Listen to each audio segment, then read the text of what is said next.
अब्दुल सत्तार आणि ही थेट दृश्य आपण बघतोय नवी दिल्लीमध्ये। एकनाथ शिंदे हे आता दिल्लीला पोहोचलेले आहेत आणि अगदी काही वेळामध्ये ही महत्त्वाची बैठक होणार आहे, महाबैठक होणार आहे। याच्याच पार्श्वभूमीवरती आता हे सगळे नेते दिल्लीमध्ये पोहोचलेले दिसतात आणि एकनाथ शिंदे हे सुद्धा आता दिल्लीमध्ये दाखल झालेले आहेत। अगदी काही वेळामध्ये एकनाथ शिंदे, देवेंद्र फडणवीस आणि अजित पवार या तिघांची महत्त्वाची बैठक पार पडेल आणि मुख्यमंत्री नेमकं कोण होणार, मंत्रीपद कोणाकोणाकडे जाणार, उपमुख्यमंत्री कोण होणार, या सगळ्या विषयीच्या ज्या चर्चा आहेत याची माहिती समोर येईल। याविषयी मंथन सुद्धा केलं जाणार आहे। आजच्या बैठकीमध्ये महायुतीच्या तिन्ही नेत्यांची आज अमित शहांसोबत बैठक होईल आणि त्याच पार्श्वभूमीवर आता एकनाथ शिंदे हे दिल्लीमध्ये पोहोचल्याचं कळतंय। एकनाथ शिंदे यांचं विमानतळावरती स्वागत सुद्धा केलं जाणार आहे। काही क्षणांमध्ये आता एकनाथ शिंदे हे शहांच्या निवासस्थानी पोहोचतील आणि त्यानंतर ही बैठक सुरू होईल। सध्या देवेंद्र फडणवीस आणि अजित पवार यांची एक बैठक सुरू आहे सुनील तटकरे यांच्या घरी आणि हे दोघे सुद्धा काही वेळामध्ये अमित शहांकडे पोहोचतील। त्यामुळे आताची ही थेट दृश्य आपण बघतोय नवी दिल्लीमधली। एकनाथ शिंदे हे दिल्लीमध्ये दाखल झालेले आहेत। सध्याची ही लाईव्ह दृश्य आपण बघतोय। एकनाथ शिंदे दिल्लीमध्ये पोहोचलेत, विमानतळावरती त्यांचं स्वागत होत आहे आणि यानंतर आता अमित शहांसोबत असणाऱ्या महाबैठकीसाठी ते पोहोचतील आणि ही महत्त्वाची बैठक सुरू होईल। सोमेश कोलगे आपल्याला अपडेट्स देतात। सोमेश, नक्कीच यामिनी, आता मुख्यमंत्री एकनाथ शिंदे हे दिल्ली विमानतळावरती पोहोचलेत असं कळतंय। आपण आता पाहू शकतो मुख्यमंत्री एकनाथ शिंदेंचा ताफा सध्या लागलेला आहे आणि आपण पाहू शकतोय की त्यांच्या सोबत शिवसेनेचे लोकसभेचे सर्व खासदार आहेत, तसंच मंत्री उदय सामंत आहेत आणि श्रीकांत शिंदे देखील आहेत।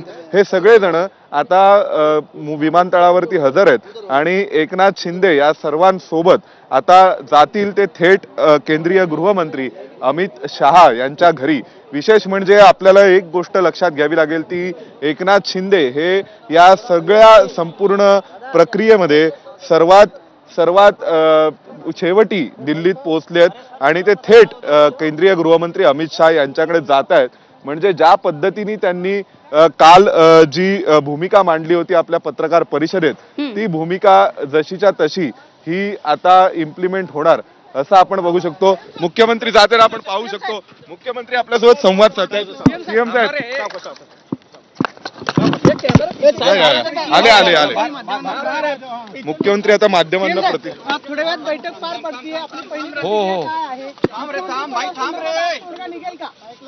अरे बाबा, महत्वाची बैठक पार पडणार आहे का? आता बैठकीला मी जातो आहे। बैठकीमध्ये जी काही चर्चा होईल ती तुम्हाला मी सांगणार येऊन, त्यामुळे बैठक सकारात्मक होईल। कालही देखील मी प्रेस कॉन्फरन्स घेऊन माझी भूमिका स्पष्ट केलेली आहे की आता कुठलाही अडथळा महायुतीचा मुख्यमंत्री होण्यामध्ये नाही आहे। लाडकी बहीण, लाडक्या बहिणीच्या बद्दलही माझी बोललोय मी। त्यामुळे लाडका भाऊ दिल्लीत दाखल झालेला आहे आणि लाडका भाऊ ही ओळख माझी सगळ्या पदांपेक्षा मोठी आहे। त्यामुळे तुमच्यासोबत काही मंत्री देखील उपस्थित आहेत, खासदार देखील उपस्थित आहेत। हो आहेत ना, चर्चा होणार मुख्यमंत्री आणि इतर आपलं मंत्रिमंडळ विस्तारासंदर्भात देखील सविस्तर सगळी चर्चा होईल आणि त्याचा इतिवृत्त तुम्हाला सांगेल। सीएम साहेब, पण तुम्ही येण्यापूर्वी दोन उपमुख्यमंत्री सुद्धा बैठक करतायत अजित पवारांच्या सोबत, प्रफुल्ल पटेल यांच्या, सुनील तटकरे यांच्या निवासस्थानी। ते पण बैठकीला येणार आहेत, त्यामुळे ते देखील त्या बैठकीत आहेत आणि त्या अगोदर आल्यामुळे त्यांची पक्षाची बैठक, त्यांच्या पदाधिकाऱ्यांची बैठक झाली असेल। तर आपण पाहू शकतो की मुख्यमंत्री एकनाथ शिंदे हे आता पोहोचलेले आहेत आणि त्यांनी ही बैठक आता ते बैठकीसाठी जाणार आहेत। त्यांच्या सोबत शंभूराज देसाई आहेत। बाकी सर्व हा ताफा मुख्यमंत्र्यांचा हा आता थेट कृष्ण मेनन मार्ग, जिथे ज्या देशातील अनेक महत्वाच्या राजकीय घडामोडी घडतात, अनेक राजकीय निर्णय दिल्लीतील ज्या ठिकाणी घेतले जातात, त्या कृष्ण मेनन मार्गाकडे आता थेट मुख्यमंत्र्यांचा ताफा हा निघालेला आहे, आपण पाहू शकतो। आणि मुख्यमंत्र्यांनी स्पष्ट सांगितलं की आम्ही जो निर्णय करू तो पूर्णपणे हा अमित शहा यांच्या सोबतच बोलून आम्ही निर्णय करू असंही त्यांनी म्हटलेलं आहे। अगदी सोमेश, तुमच्याकडून वेळोवेळी अपडेट्स घ्यायचे आहेत।